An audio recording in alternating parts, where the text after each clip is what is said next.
بسم اللہ الرحمن الرحیم۔ السلام علیکم معزز خواتین و حضرات، میں محمد فیوم الفا نالج ڈسکور سے۔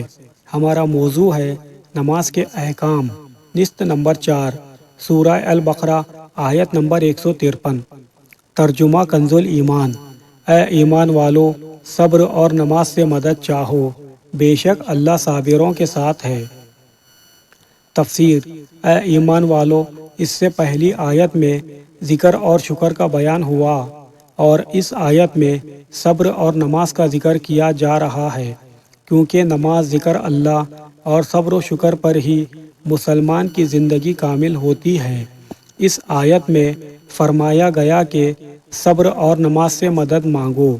صبر سے مدد طلب کرنا یہ ہے کہ عبادت کی ادائیگی، گناہوں سے رکنے اور نفسانی خواہشات کو پورا نہ کرنے پر صبر کیا جائے، اور نماز چونکہ تمام عبادت کی اصل اور اہل ایمان کی معراج ہے اور صبر کرنے میں بہترین معاون ہے، اس لیے اس سے بھی مدد طلب کرنے کا حکم دیا گیا، اور ان دونوں کا بطور خاص اس لیے ذکر کیا گیا کہ بدن پر باطنی اعمال میں سب سے سخت صبر اور ظاہر اعمال میں سب سے مشکل نماز ہے۔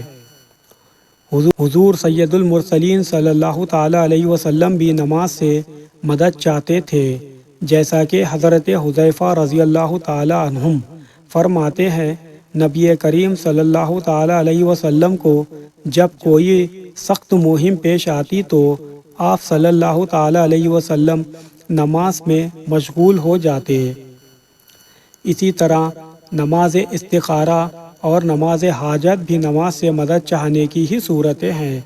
بے شک اللہ صابروں کے ساتھ ہے۔ حضرت علامہ نصر بن محمد سمرقندی رحمۃ اللہ علیہ فرماتے ہیں، اللہ تعالیٰ اپنے علم و قدرت سے ہر ایک کے ساتھ ہے، لیکن یہاں صبر کرنے والوں کا بطور خاص اس لیے ذکر فرمایا تاکہ انہیں معلوم ہو جائے کہ اللہ تعالیٰ ان کے مشکلات دور کر کے آسانی فرمائے گا۔ صبر کی تعریف۔ اس آیت میں صبر کا ذکر ہوا۔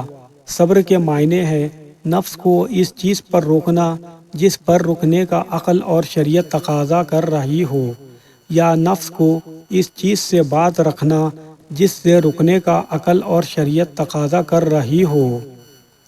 صبر کی اقسام۔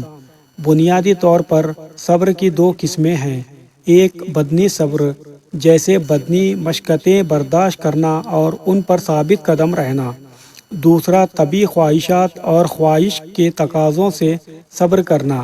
پہلی قسم کا صبر جب شریعت کے موافق ہو تو قابل تعریف ہوتا ہے، لیکن مکمل طور پر تعریف کے قابل صبر کی دوسری قسم ہے۔ صبر کے فضائل۔ قرآن و حدیث اور بزرگان دین کے اقوال میں صبر کے بے پناہ فضائل بیان کیے گئے ہیں۔ ترغیب کے لیے ان میں سے 10 فضائل کا خلاصہ درج ذیل ہے۔ پہلا، اللہ تعالیٰ صبر کرنے والوں کے ساتھ ہے۔ دوسرا، صبر کرنے والوں کو اس کے عمل سے اچھا اجر ملے گا۔ تیسرا، صبر کرنے والوں کو بے حساب اجر ملے گا۔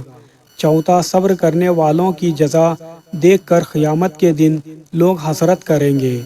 پانچواں، صبر کرنے والے رب کریم عز و جل کی طرف سے درود، ہدایت اور رحمت پاتے ہیں۔ چھٹا، صبر کرنے والے اللہ تعالیٰ کو محبوب ہے۔ ساتواں، صبر آدھا ایمان ہے۔ آٹھواں، صبر جنت کے خزانوں میں سے ایک خزانہ ہے۔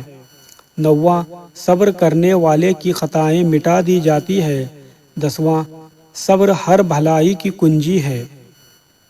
صدق اللہ العظیم والحمد للہ رب العالمین۔ اللہ حافظ۔